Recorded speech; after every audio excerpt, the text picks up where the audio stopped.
Hi, it's Diane, and I'm very excited for my new book, Daily Meditations for Visionary Leaders.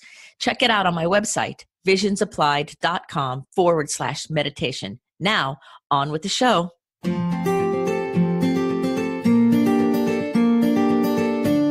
If you are listening to this podcast, it means you are searching for someone who understands you, someone who gets you. You are yearning to be understood and to belong. Welcome to the Someone Gets Me podcast, where we help smart, talented, and sensitive people navigate an often insensitive world. Let's welcome your host, ambassador, author, speaker, and mentor, Diane Allen. Diane has the experience and knowledge to educate and inspire, as she has been there and understands your unique intensities and their challenges. Hi, everybody. It's Diane again from the Someone Gets Me podcast. And I have a treat for you today. I have this great man that I've met, and he's in Portland, Oregon. And of course, I'm here in Florida. So we're across the country from each other, but I feel like we're really good friends, almost like a kindred spirit to me. And I have him on the show today. He runs an amazing business. This man has 20 years experience in the fields of medicine, coaching, training. He's an inspiration to everyone he comes in contact with his infectious smile and his amazing wisdom. He worked on a project that brought integrative medicine into a Western hospital, which is huge and groundbreaking. We all know that, right? He also teaches meditation in the workplace, and he works to help people really get a grasp on living an authentic life and running their business that way. He was also the chair of professional development for the top acupuncture school in the nation. So we have a genius business mind and a great healer and an inspiring person all wrapped up in this great person. Jason, who is with us, Jason Stein, loves helping entrepreneurs in their private coaching practice so they can mindfully create the business of their dreams and their heart's desire. And he has a special way of doing it, which I'll ask him about so he can tell you himself. He is in Portland, Oregon, like I told you. He is married to a beautiful woman who is just spectacular, and they have 3 children and 1 on the way. And of course, they have a 4-legged child, and her name is Jane Dog, and she's a cool pit bull. And if you follow him on Instagram or Facebook, you will see this amazing family and this great father and husband and business genius. So I would like to welcome you to the show today, Jason. Thank you for coming. Oh, thank you for having me. I mean, with an introduction like that, I'm just kind of smiling ear to ear and trying to take it all in. Well, it's true, and I love it. So I'd like to just get into some questions a little bit about who you are and how you think and how you operate, because a lot of times people can kind of feel like they're alone in the world, or maybe their ideas or visions aren't necessarily understood by others, and so they might hold back or try to pretend like it's not a big deal when they really should let that vision come forward. And so I know your tagline is "Together is Better," which I think is great. So could you share a little bit about that tagline, a little bit about how you got to this place so that our audience can understand you? I get a little bit of chills when you're asking me that, because it's deeply personal to me.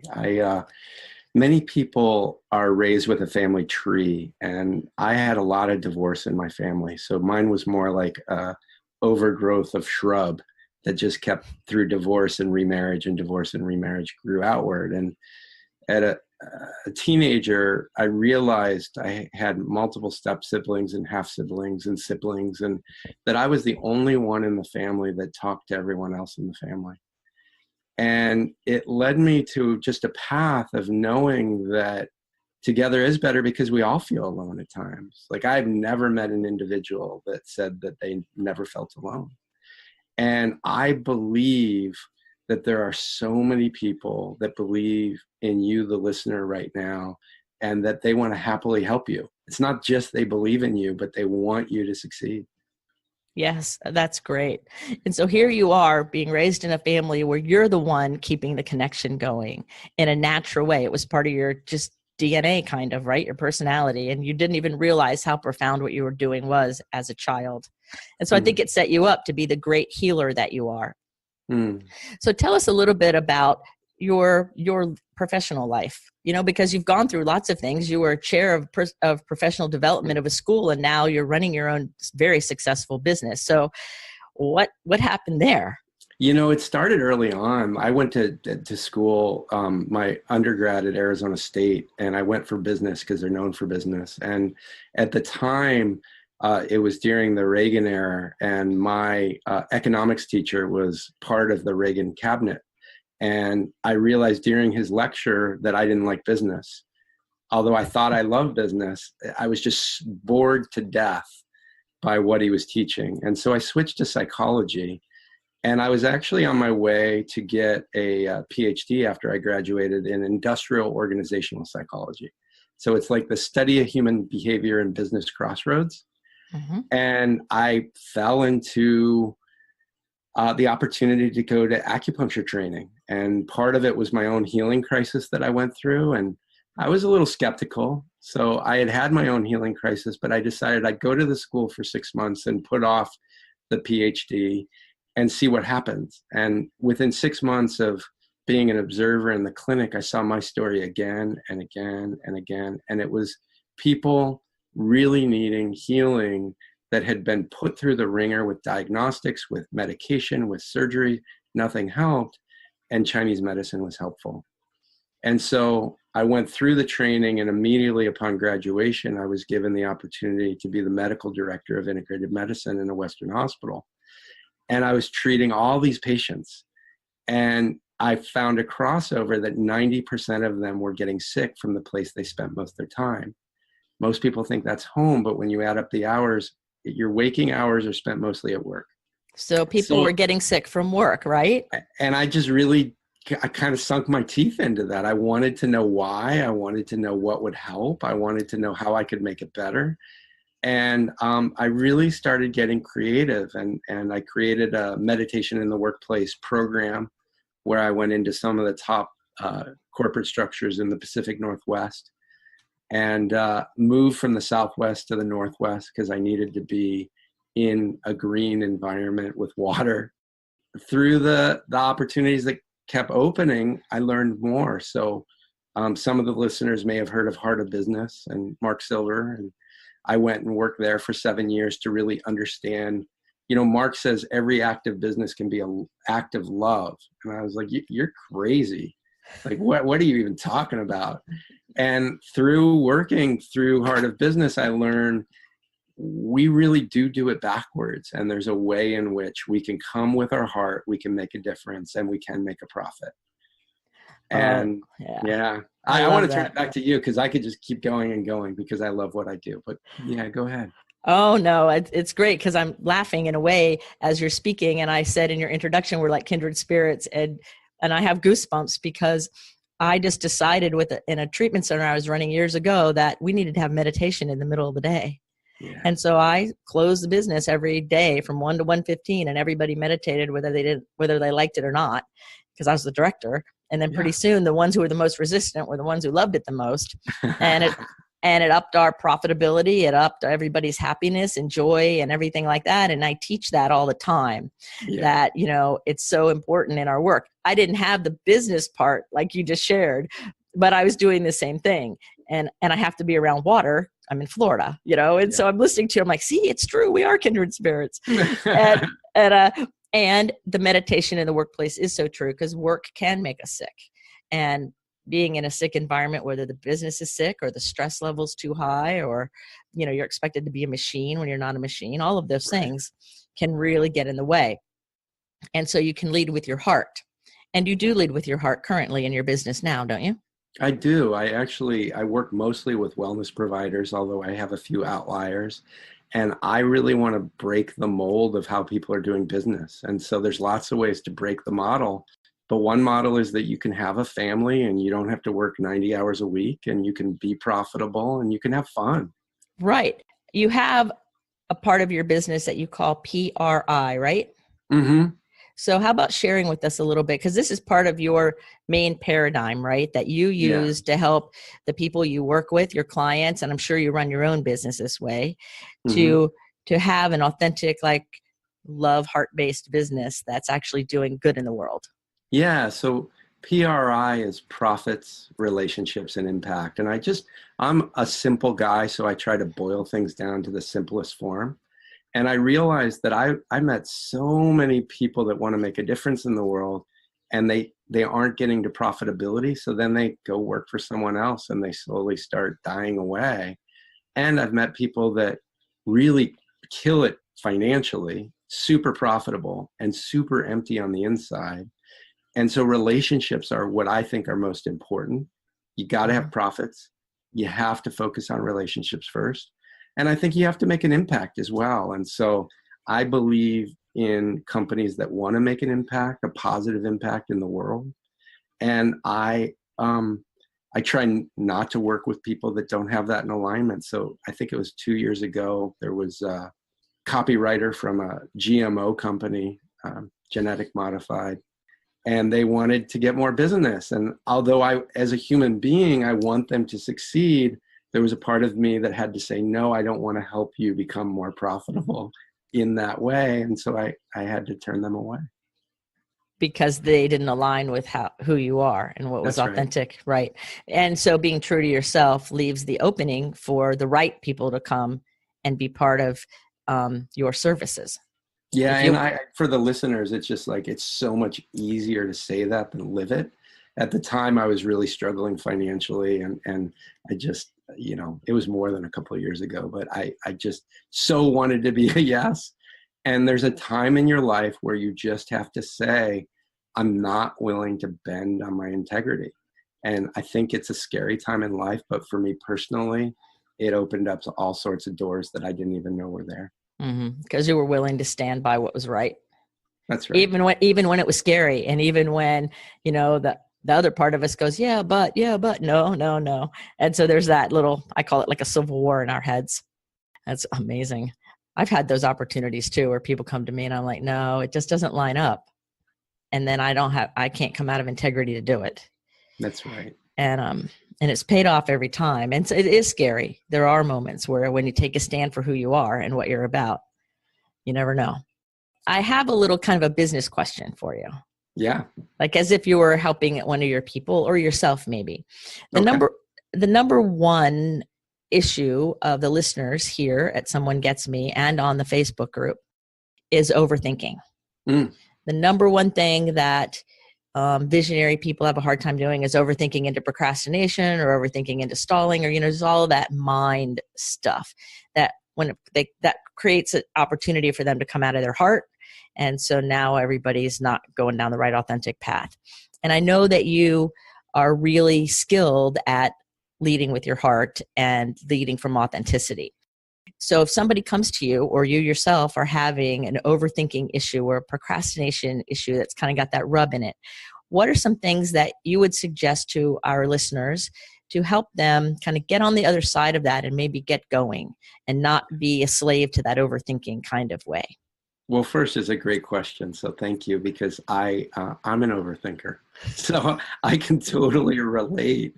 And I can say that it's a constant practice. So the first thing, like, I keep thinking about your listeners, and I wish I could come through the microphone and give each of you a hug, because just the topic of like feeling like you're alone and no one gets you, and feeling like you're an alien on another planet. It's just like, I understand what that feels like. And so the first thing in overthinking is, a teacher told me, it's always about the quality and not the quantity.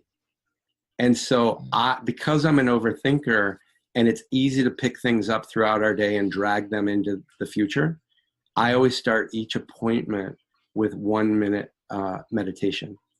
And so it doesn't take long, but the quality of it is so important. For 60 seconds of silence. There's a gong that goes off, 60 seconds, and another gong. And it allows me to reset, so I'm not carrying the last client or my worries about my kids or anything else into the current session. So the first practical wisdom that I have for you is, stop thinking that overthinking is going to have to be you in a cave staring at a candle for a month retreat. It can really be simple. The second thing is, stop thinking that you can win by cutting yourself off at the head. The overthinking is going to happen. And my practice is, I do 10 minutes of meditation every day. And I believe that if you're in business, your internal cultivation of your own spirit is equally important than any activity that you're doing throughout the day. To do little pieces in the day that are micro pauses are going to be just as invaluable as the next task that you're taking on. Oh, I like that, micro pauses. You know, that's a great way to think of it, because I think overthinkers tend to do that. I know I'm an overthinker, and I'm like, okay, well, I need to carve out this exorbitant amount of time and meditate every single day at these long periods when I may not have that. It may not be realistic. And so I like that phrase, micro pauses, because I can do that. Yeah. Even when I'm in my worst overthinking obsession mode, I can do that. It's a thing I can do, and it boils it down into its, lowest common denominator. It doesn't have to be months or years or weeks or the whole day even. It can be a few minutes to get us going. And I like the gong thing. I love gong baths. So, to start with that quiet and that silence so that everybody can dial into the situation, you and the client, right? Yeah. And it doesn't have to be complicated. Like, one of the ways I work with clients is Heart of Business taught me that the heart is like a gem, and throughout time it gets scuffed and it gets dirt on it, and the reflection of light coming out of it gets smaller and smaller if we don't polish it. And so these micro pauses are a way to actually have it washed. And one of the phrases that I learned from another teacher was, I forgive myself for all the yesterdays. And I love that phrase. Like, I forgive myself for all the yesterdays. I forgive myself for all the yesterdays. I forgive myself for all the yesterdays. So as a chronic procrastinator, you get a do-over, you get a mulligan, you get to try again. And there can be some beauty rather than, I'm procrastinating now and I've always procrastinated and this story is running the show. Clearly the cough lets me know more forgiveness work for me. Because the forgiveness work is getting stuck in your throat. And that says time to do something with it, right? So how do you handle creative blocks? Your own, like, as you're a creator, you create all kinds of stuff. You do videos constantly. I was on your blog last night, reading along, watching your videos, and you are always creating things. And I am an overthinker, and sometimes I overthink what it is I'm supposed to be creating, because I could create a plethora of things. And so what would that be? And so it can create a block, right? The perfectionism maybe, or the I don't know what to do, or what do they want to hear, and all those things that go through our head. And you are really good at this, being creative, at least out here in the world. So you must have a way to get through any blocks that get in your way, emotional or mental or otherwise. So do you have any wisdom about that for all of us? Yeah. So my experience has taught me that when we get stuck and we get into that thought process of being stuck, it's a one-way tunnel into a brick wall. And so it's Sean D'Souza who wrote an article about 70% is good enough. And what he shared was that he was creating a PDF and he thought about it. He finally did it, and it was only 70% good enough. But within the year, he went back to it and made it over 100% better. So it turned into 140%. Rather than just thinking about getting it done. And so I think discipline is something we don't talk a lot about as overthinkers. I do a weekly video, and I have missed maybe 1 week a year in the past 5 years. It's a discipline to say every week I'm going to make a new video. And there's no shortage of content because we all have that creativity. Like, it's just boiling inside of us because those are what all those thoughts are about. And by connecting the dots and being creative with it, it allows for the self-expression of you to come out. And that allows for a lot of freedom, right? Normally as overthinkers, we're like, well, what if someone judges it? Or what if someone criticizes my work? Or what if it's not good enough? Or what if, sometimes we go the other way. What if it's seen and I'm totally visible and everybody loves it and I have to deal with fame? And what I would say is, don't get stuck in the thought, have the experience, and then decide for yourself. Yes, have the experience of it, right? Just do it. Right. That works. That's, I think, something that's important because one of the things I also wanted to talk to you about was perfectionism. Yeah. And it kind of goes with that procrastination and overthinking. And it's so easy for visionary type people to get into that perfectionistic mode. And it's really not necessary. And it actually works against us. And so sometimes I think that just get out there and do it. I know that's one of the ways I deal with it all. I just do it. And if somebody likes it, great. If they don't, well, that's great too. But I'm just taking the next right action and from my authentic self. So do you have any comments about that? Like how to help people with that perfectionism or, that whole rub, I guess. Yeah. You got to start at the head and move your way to the heart. So your head's going to say things like, you shouldn't do it. It's too dangerous. Like you're going to get ridiculed for doing it or whatever your head says. And you have to just give some empathy from that place of like, oh yeah, I know that voice and I know like where that's going to take me. And that's going to take me to a place of just more resistance and maybe even some guilt or shame. And so once you can get to a place of acceptance of that voice not being in charge, but having its right to say something, then you can gain some access to getting curious about, well, wow, I've been saying that for a long time. Like, what would happen if I said the opposite? What would happen if I didn't worry about it being perfect, but it was good enough and I got to celebrate the imperfections of it being perfect, right? Perfectly imperfect.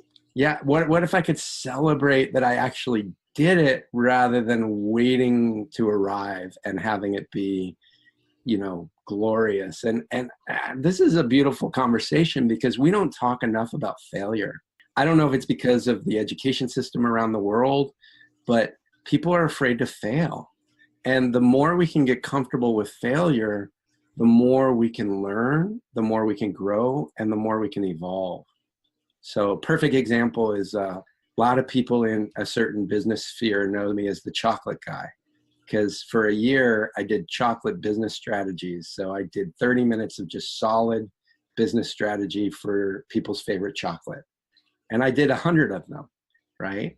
And it landed me about 15 pounds overweight and one new client.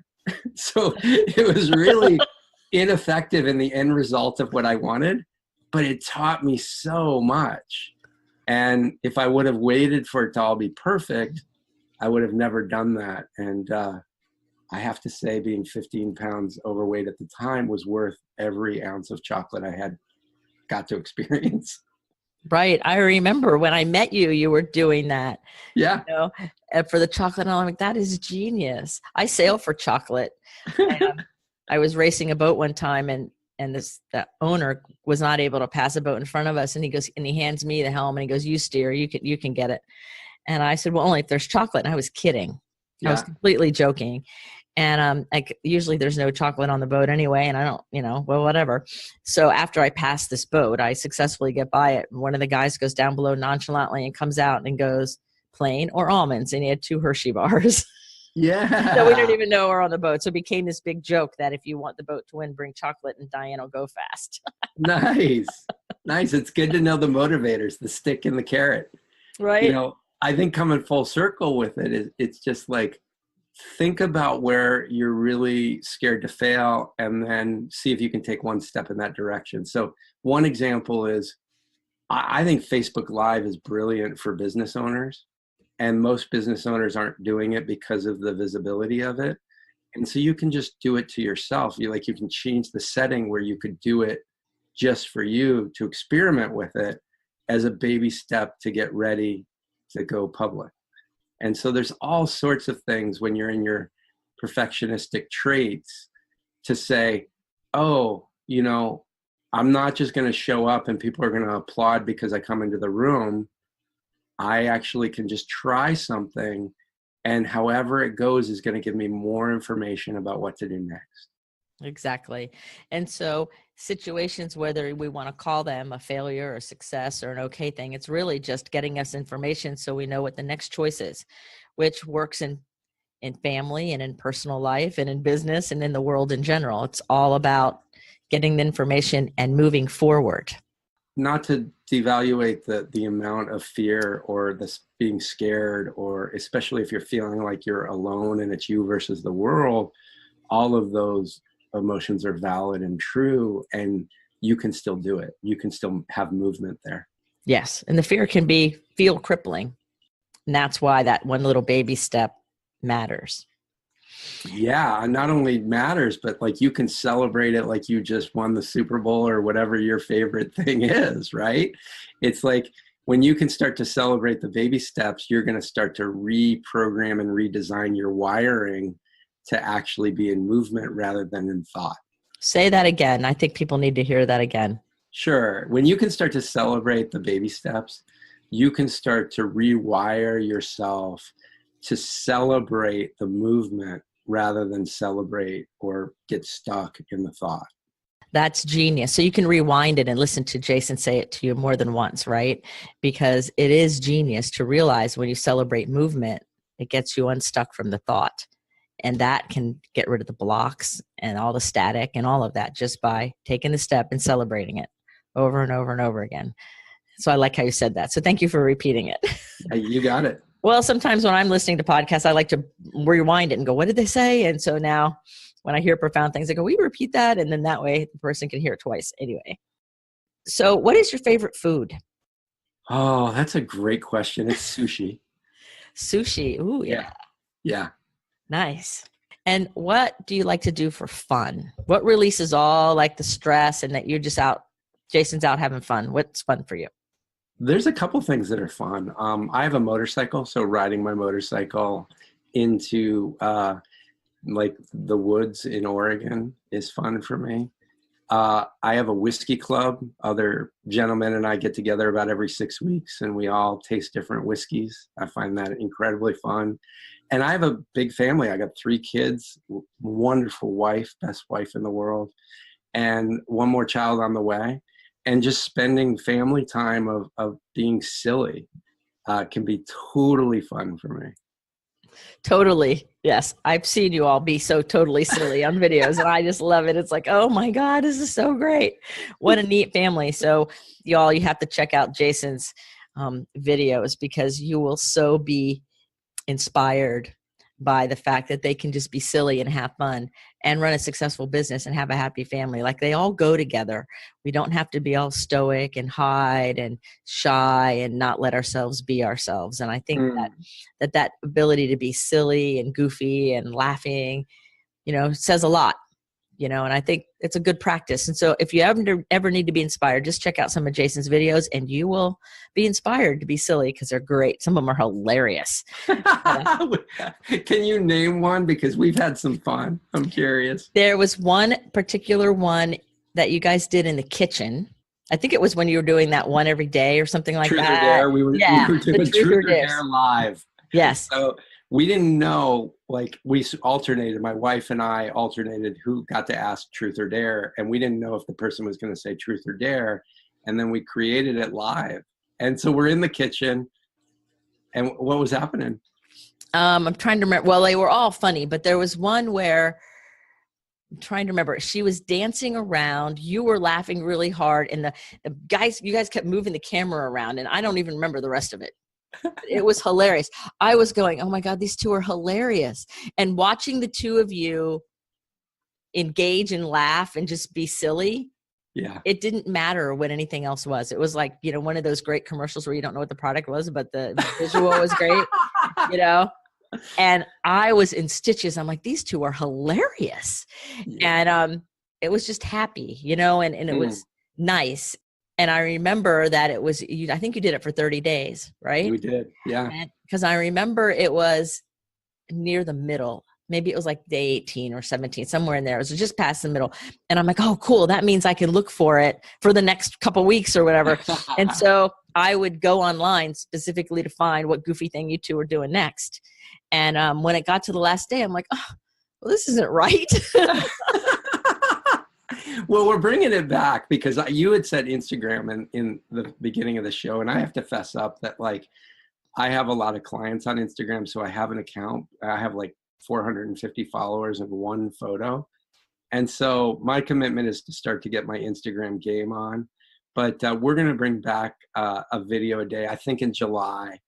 And so I'm excited for that because it's fun to have fun with your family. If they're not fun, find some friends. And like, when you don't know what's happening and you turn the camera on and you can just be yourself, you don't have to worry about how it's going to get received, because it's not really the intention to like, how do I get more clients, or how do I get more views, or how do I get more likes? And if you can let that go and just be yourself, you might be surprised by how many people you touch just by being you. Right. And the authentic you is what draws them, attracts them. Yeah.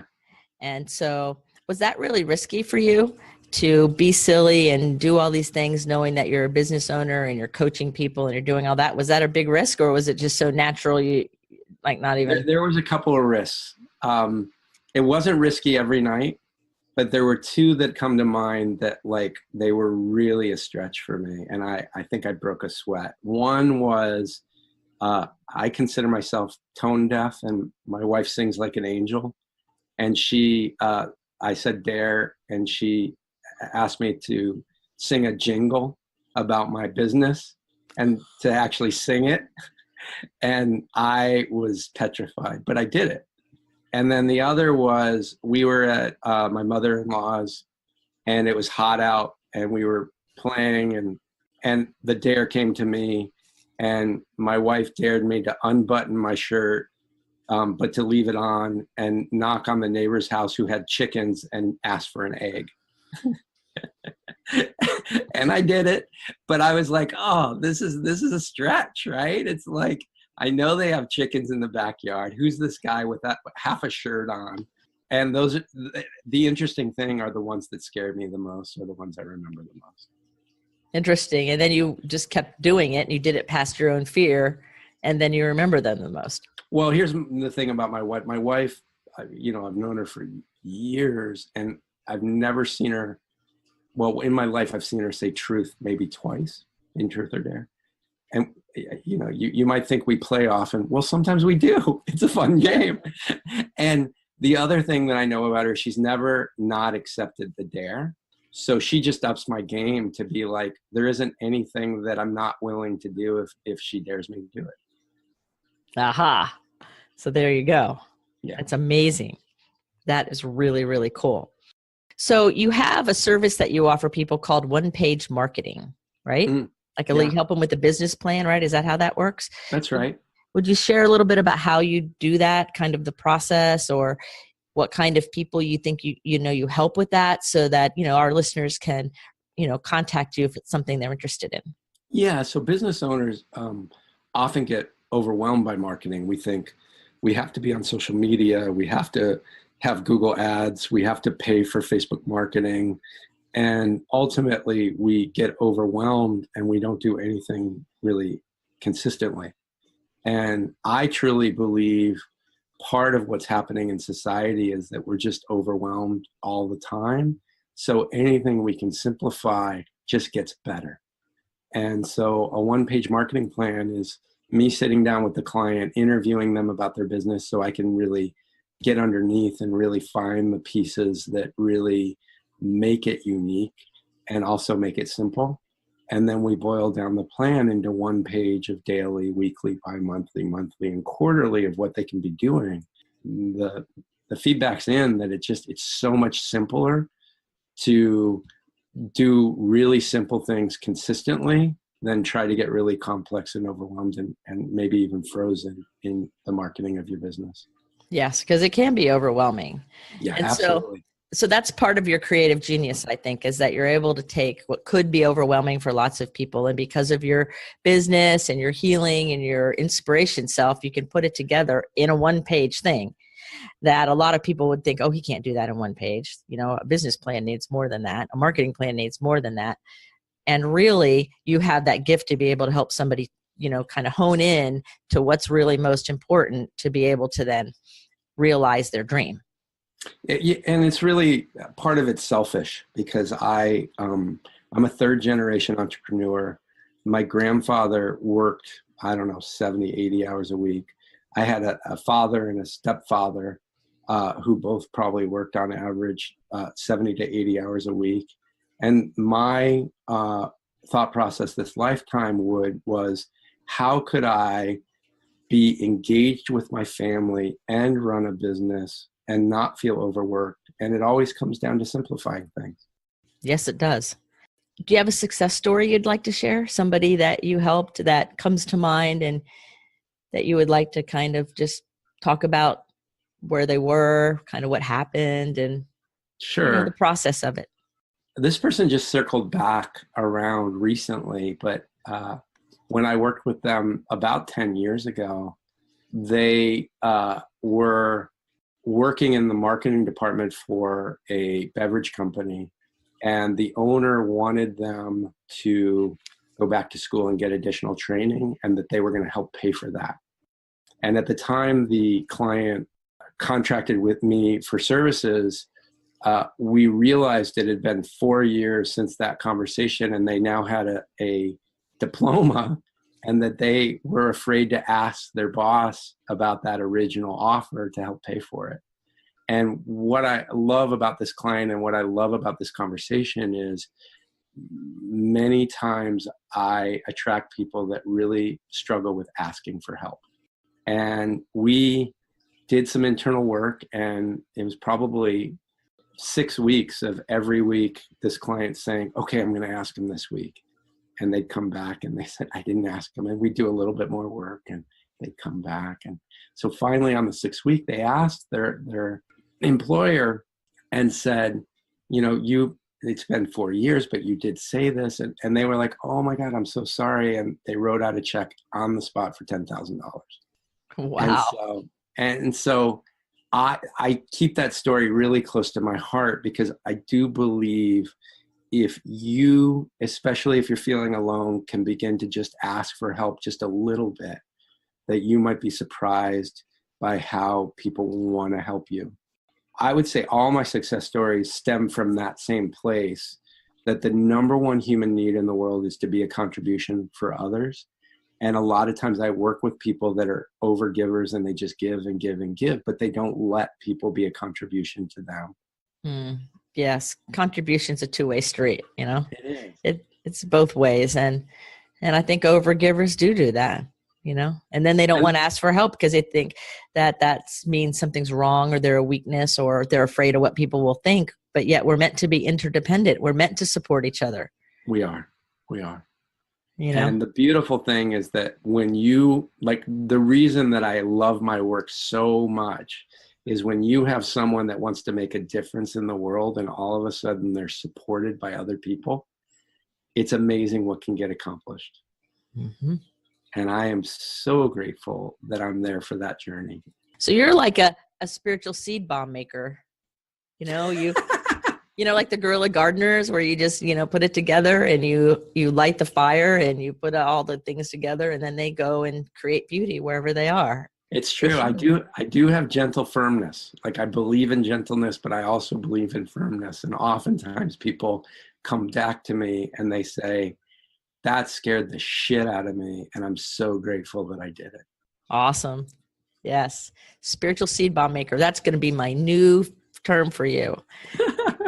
I mean, that's what it is, but I think that's what it's all about. And I think that's why you love your business so much, and you love what you're doing, because obviously you're all about healing and helping and bringing people together. And I always say connection is the correction.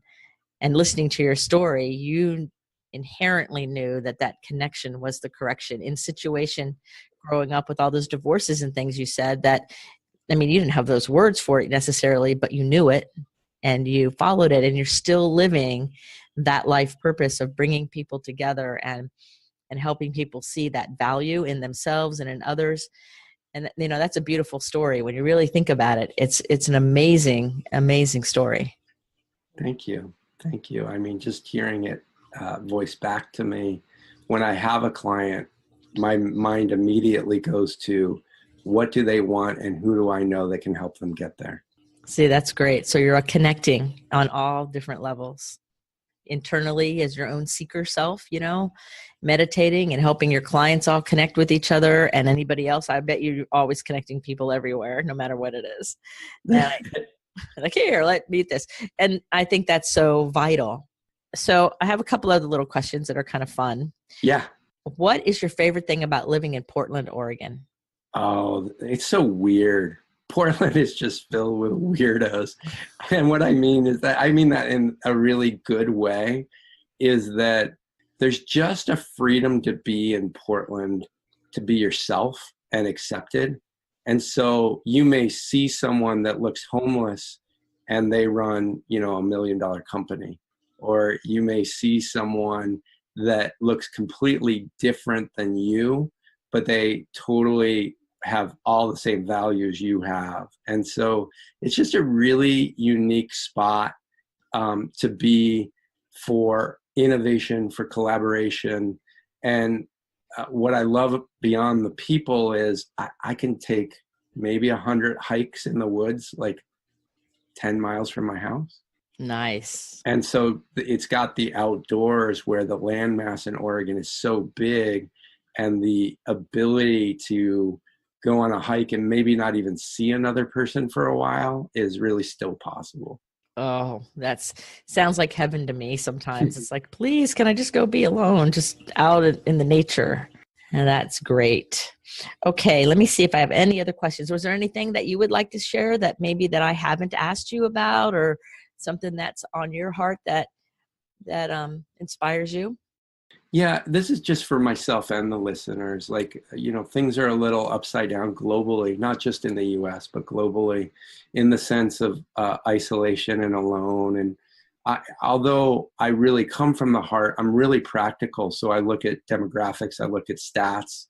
I love the integration of where crossovers happen between spirit and science. And so when thinking about, like, right now, what's on my mind are all the kids that are being separated from their families at the border in the US. Really what I'm doing about it is, one, I'm giving myself a little fast from news channels because it allows me to reset into my own balance. But I found an organization that is accepting letters, and they're getting them to those children so that those children are reminded that they're loved and that there are people that see them and that they're not alone. And so for the listeners, if you feel like you've been separated from the population and that you feel all alone, I would invite you to reach out to one person. Like, just take whatever it takes to ask one person for a meal or a phone call, or to even pen pal write letters together and take a step in that direction. Oh, that's beautiful. It's true. There's no need for us to be alone. And even in the times where I know I felt very alone, that reaching out even to that one person was a big risk. And it always yielded a positive result. It always yielded something amazing. But, because people are walking around with things going on inside you can't see all the time. Absolutely. And so people are usually receptive when we reach out. So that's beautiful wisdom. Thank you so much. So everybody, Jason Stein has blessed us today on the show, and I will put his website in the show notes. And I encourage you to follow him on Facebook and all over the place, because Jason is an inspiration, and he really is making a difference in the world, from his family to his community and through his business, through all these other people. So thank you, Jason, very much for coming on the show today and really blessing us with some of your wisdom and your creativity. Thank you for having me. All right, you're welcome. And everybody, don't forget, you are a rock star. So keep your face to the sun and allow the shadows to fall behind you and be your best self. Until next time. Are you tired of searching for someone who understands you? Join our Facebook group, Someone Gets Me.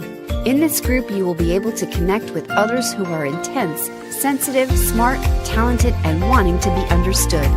Diane shares her insights and teachings, and you can connect with others. Join today.